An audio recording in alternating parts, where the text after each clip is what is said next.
Welcome to the Therapy Garage. Today, a quick tip and trick. I am truing the wheels on an XS650. Beautiful powder coated wheels and new chrome spokes, and using a cheap Chinese eBay spoke wrench.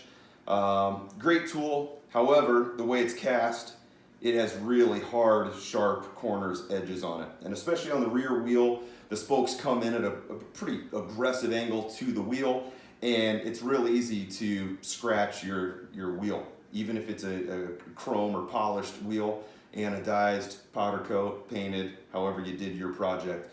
So my trick and tip today, just go to the bench grinder and grind those edges off. Nothing fancy, they don't need to be polished, gives you a little bit more clearance, and then if you do bump that wheel, it's not gonna be a hard corner angle to scratch your wheel. So that's my trick today. Hope your project is going well.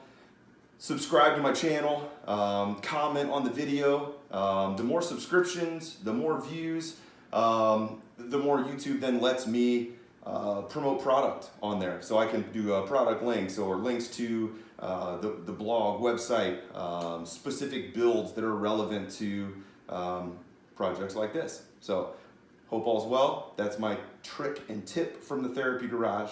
Have a good one.